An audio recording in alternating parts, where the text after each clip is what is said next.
What is addictive love and what does it have to teach you? Good morning. My name is Father Frank Buckley. I am your host for our morning meditation group, Flourishing During Times of Uncertainty. Happy Thursday. Today is going to be a great day. Thank you for joining us in our contemplative in action community here on our Jesuit campus at Blessed Sacrament. This is a three-part program. First part is always a little inspiration. I'm picking up from where we left off with Father Anthony DeMello yesterday, looking at addictive love and what it may have to teach us. Second is the most challenging and important part of the whole morning is our morning practice, where we sit in silence for the first 20 minutes, giving this time to God and to ourselves. It's the best gift we could possibly give either. And then the last part is we just do a little Ignatian Jesuit examine and look at where God has shown up in our life and in our world and try to move into a place of gratitude. So let's begin.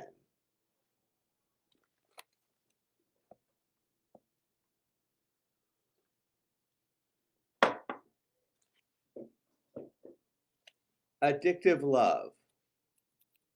The heart in love remains soft and sensitive.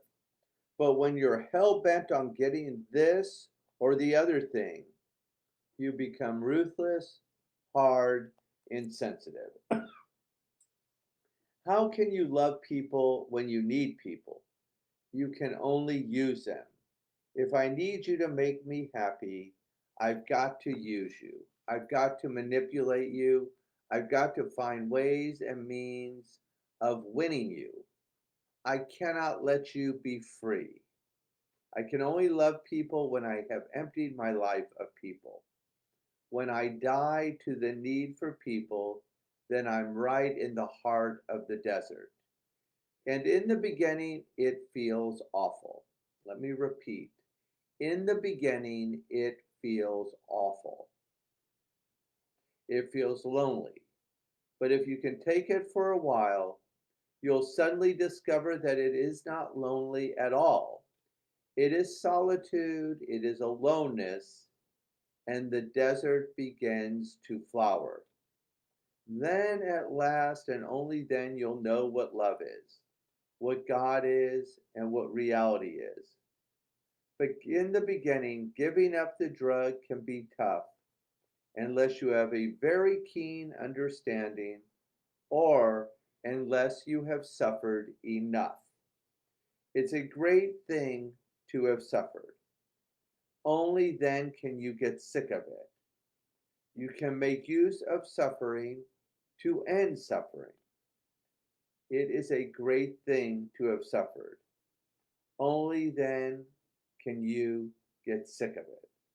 Most people simply go on suffering. That explains the conflict I sometimes have between of the role of spiritual director and that of a therapist. A therapist says, let's ease the suffering. The spiritual director says, let her suffer. She'll get sick of this way of relating to people, and she'll finally decide to break out of the prison of the emotional dependence on others. Shall I offer a palliative or remove a cancer? It's not easy to decide. A person slams a book on the table in disgust. Let him keep slamming it on the table. Don't pick up that book for him and tell him it's all right. Spirituality is awareness, awareness, awareness, awareness, awareness. When your mother got angry at you, she didn't say there was something wrong with her. She said there was something wrong with you. Otherwise, she would not have been angry. Well, I made the great discovery that if you are angry, mother, there's something wrong with you. Let me repeat that.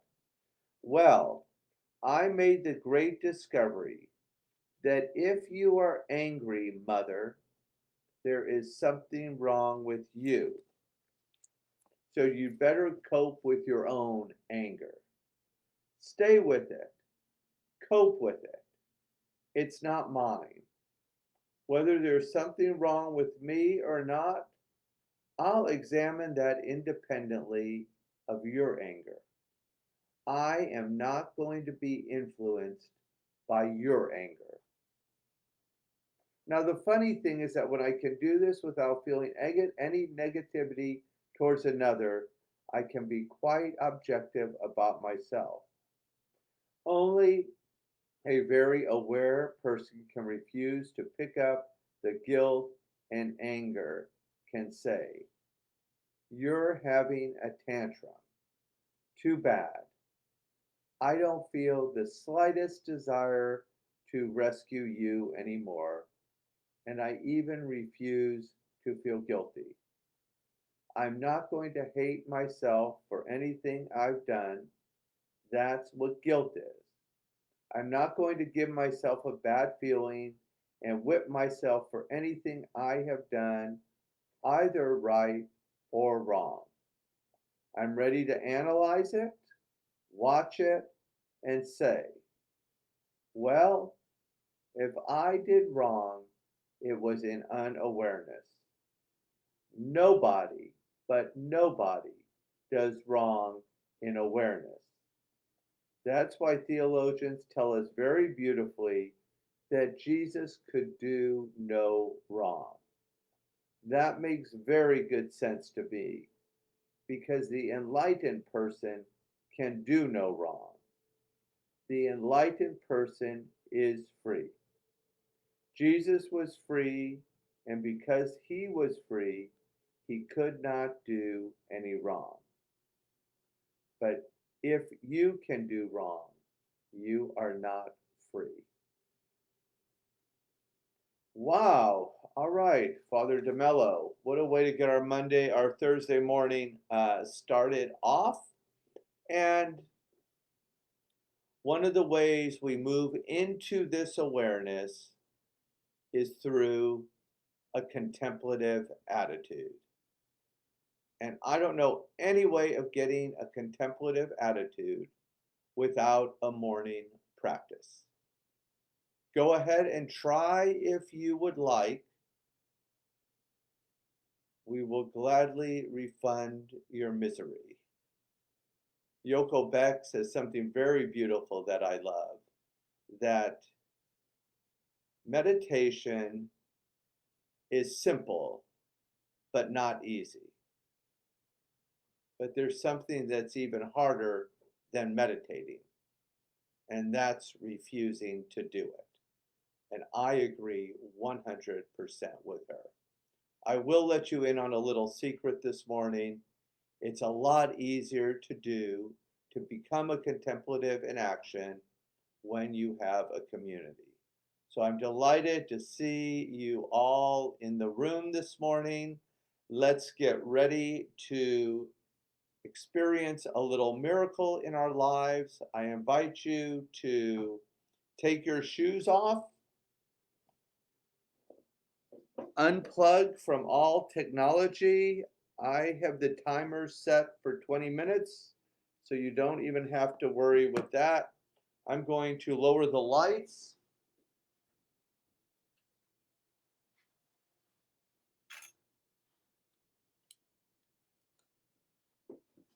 So go ahead and get comfortable.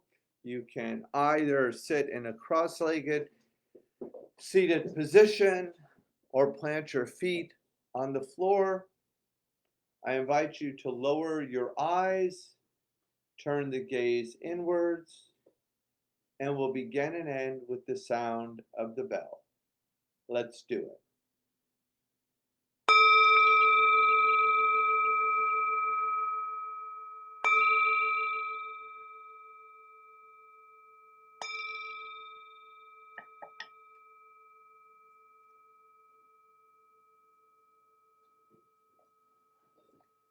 Listen, listen. The sound of the bell returns us to our true home. As always, we'll begin with diaphragmatic breathing, that is, breathing deeply as possible into the lower belly 3 times, in through the nose, out through the mouth. Together, inhale, open mouth, exhale. Beautiful. Inhale and exhale, bringing oxygen to the brain and the body. Last time, give it all you got. Inhale, slowly exhale. Gently turn the gaze inwards. Take the attention to the breath. Listen to the traffic. Feel the sensations and continue.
Gently bring your attention back to the room. If your eyes were closed, go ahead, open the eyes. Wonderful jobs, everyone. Circle the wrists one way and then the other. Shoulders, reverse the train. Good. Inhale, raise the arms up. Exhale, shake out anything you've been holding on to. Bring your attention back to the room and let's get ready to do the Jesuit examen. We live our lives moving forward, but we really only come to understand them looking backwards. So I invite you, this is our opportunity to build a little community. If you're new to our contemplative practice, say hello, tell us where you're from. If you're a member of the community, if God's come alive for you and you'd like to share it, put it in the comment box. And I'll just start recently, looking back. Today, October 8th, would have been my sister Musette's 58th birthday. So my morning got off to a great day, just celebrating, reflecting on her life. And we're gonna go. One of her favorite restaurants was Pache, and some of her friends and my niece, we're gonna go celebrate her life with dinner. So I'm looking forward to that. And another just very weird coincidence. Father EK is visiting his family and wanted to stay an extra day and asked me if I would say the daily mass today for him. And I said yes, not even realizing it was my sister's birthday. So it's very oh, touching to me to get to offer mass for her on her birthday. So God has a funny way of really bringing beautiful things together. Second, I really loved Father DeMello's words about addictive love and anger and just the importance of awareness and waking up and the way Jesus moved in the world in a way that was like no other and invites us to move, to lean into him and to wake up, come from this place of unconditional love the way he did. Um, and then lastly, really very grateful to have this community, to be able to have a morning practice, to have people who hold me a little bit accountable, to get me on the mat, to get me on the cushion, to show up for what matters most. So I always say we just do this little 20-minute meditation. And I love to quote Dr. Rosenthal, the author of Super Living, a book on transcendental meditation. He says, when we do meditation, the world starts going our way. So thank you for tuning in, for enjoying a little miracle in your everyday, ordinary life. Hope you have a beautiful Thursday and look forward to seeing you tomorrow for Friday. God bless you.